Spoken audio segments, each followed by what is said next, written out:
हर हर महादेव। आज की इस कार्यक्रम में उपस्थित हमारे माननीय मंत्री रविंद्र जायसवाल जी, माननीय मंत्री दयाशंकर सिंह जी, माननीय मंत्री डॉक्टर दयाशंकर मिश्र जी और माननीय वाधेश सिंह जी, हमारे मंत्रालय के सचिव विजय कुमार जी, IWAI की अध्यक्ष सुनील पल्लेवाल जी, CSL की CMD मधु नायर जी,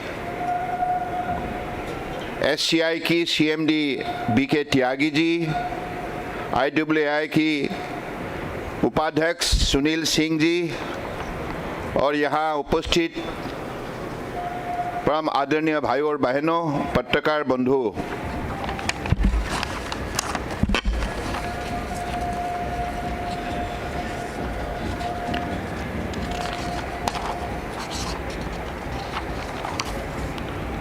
सबसे पहले मैं बाबा विश्वनाथ को कोटि कोटि नमन करता हूँ।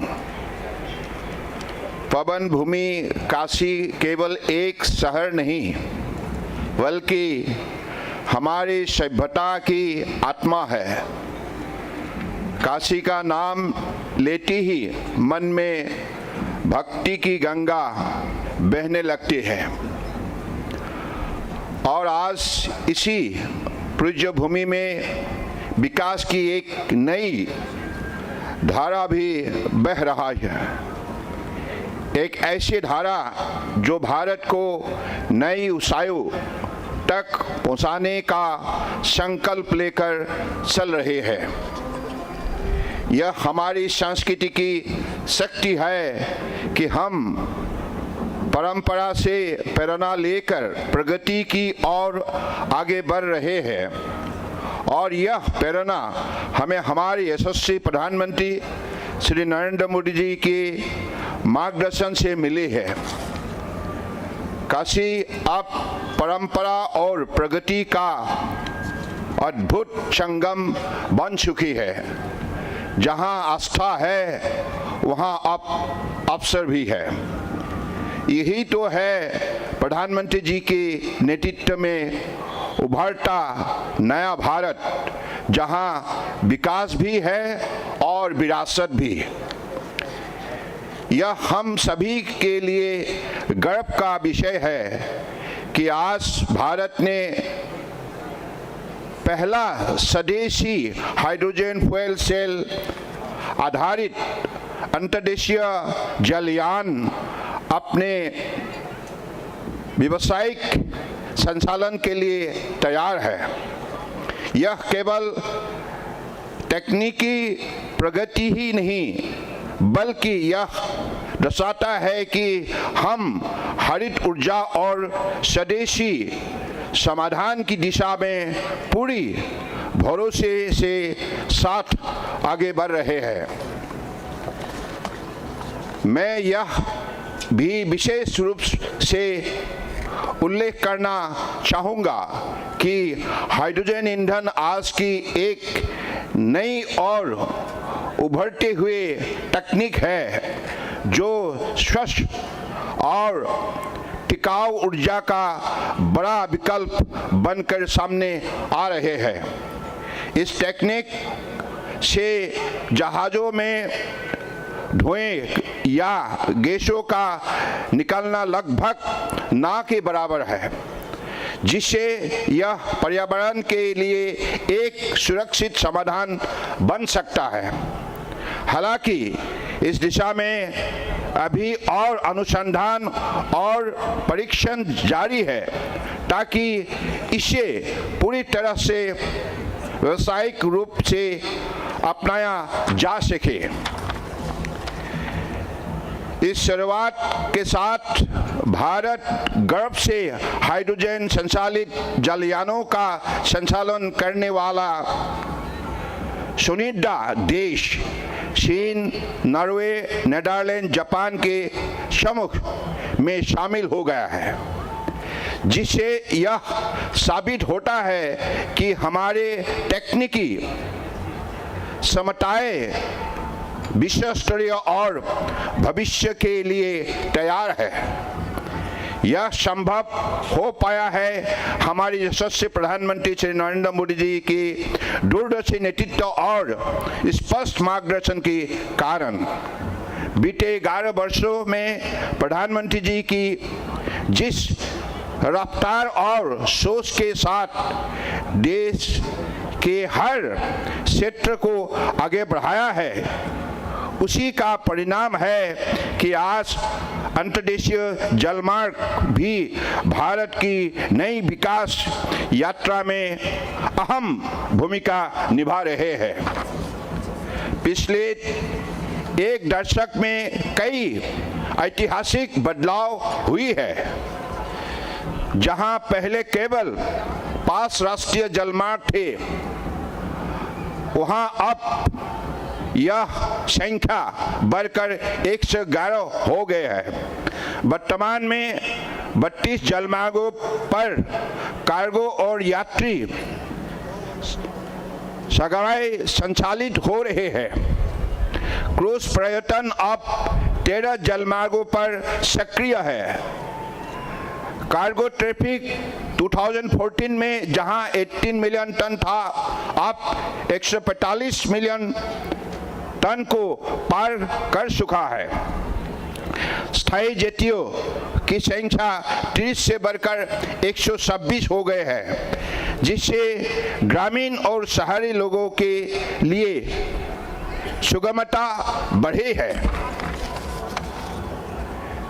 यह आंकड़े भारत की बदलते सोच और दिशा के प्रमाण है।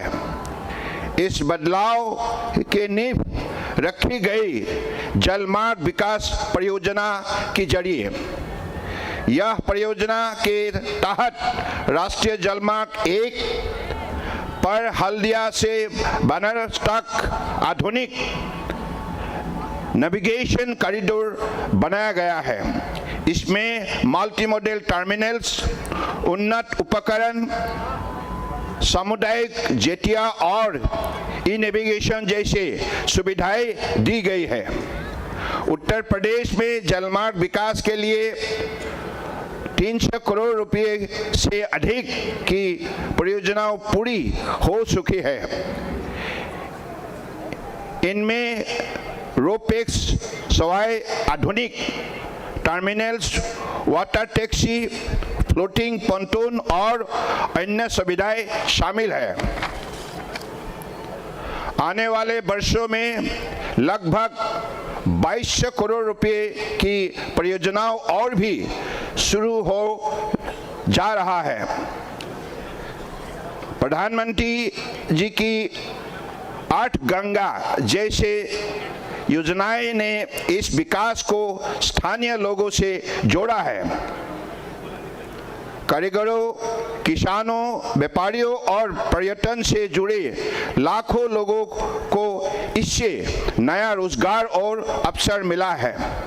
आज जिस स्वदेशी हाइड्रोजन जलयान का संचालन शुरू हुआ है, यह भारत की आत्मनिर्भरता और तकनीकी नेतृत्व का प्रतीक है।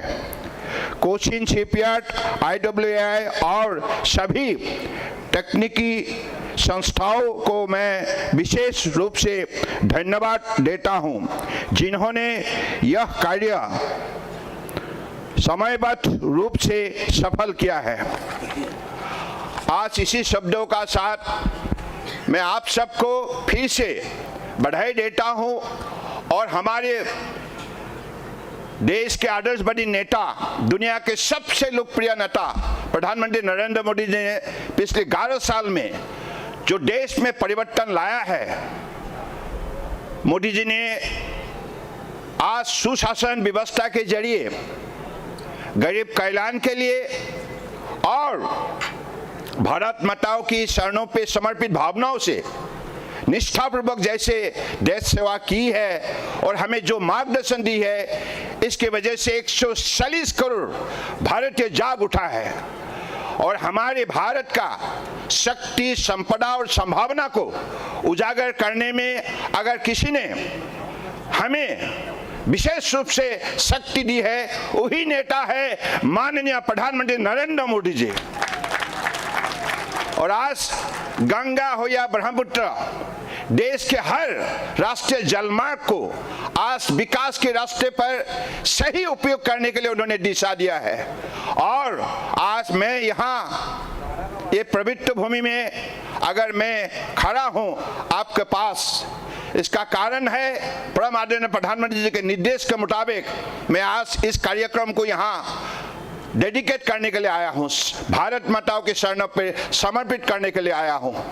क्योंकि आज मैंने खुद देखी है, मैं तो उत्तर पूर्व की हूँ, नॉर्थ ईस्ट की हूँ, और पिछले 11 साल में मुझे जो उपलब्धि हासिल हुई है, मैंने अपने आंखों से इन दिनों में देश के हर प्रांत में जब मैंने दौरा किया, हर प्रांत के लोगों से जब बातचीत किया, सब लोगों ने, चाहे किसान हो, चाहे मजदूर हो, चाहे विद्यार्थी हो, चाहे शिक्षक हो, चाहे वैज्ञानिक हो, चाहे उद्योगपति हो, व्यापारी हो, हर वर्गों ने ये बात उन्होंने खुल के बताया कि अगर पिछले 11 साल में देश को जिस हिसाब से माननीय प्रधानमंत्री जी ने आगे बढ़ाया, ऐसे अगर किसी ने पहले बढ़ाया होता, आज भारत दुनिया का सबसे मजबूत विकसित राष्ट्र बन चुका होता। लेकिन पिछली सरकारों ने इस भारत को उन्होंने कभी भी मान्यता नहीं दी है। सिर्फ सत्ता में रहने के लिए, अपने खानदान को आगे बढ़ाने के लिए उन लोगों ने काम किया है। और आज इसके बदले में आपने देखा, हमने खुद पाया कि परम आदरणीय प्रधानमंत्री जी ने अपने जीवन को संपूर्ण रूप से समर्पित किया भारत माताओं के चरणों पे, और 140 करोड़ भारतीय नागरिक को साथ लेकर एक भारत श्रेष्ठ भारत मंत्रों के द्वारा सबको साहस दिया और सबको अपनापन महसूस करने के लिए उन्होंने उपलब्धि जगाया, भक्ति भावनाओं से देश को जोड़ा। तो इसलिए मैं चाहता हूं उसी भावना शक्ति से हमें भी माँ गंगा के चरणों पे समर्पित भावनाओं से हमें भी देश सेवा करना चाहिए। माँ गंगा में हमें बहुत कुछ दी है, और इसलिए हम बेटा बेटी होने के नाते हमारा भी ये दायित्व बनता है कि माँ की चरणों पे हम समर्पित होकर माँ का सेवा करें। तो इसलिए हम यहाँ बैठे हुए आप हम सब एक ही उद्देश्य पर यहाँ उपस्थित है कि भारत को हमेशा हम निष्ठापूर्वक सेवा करें।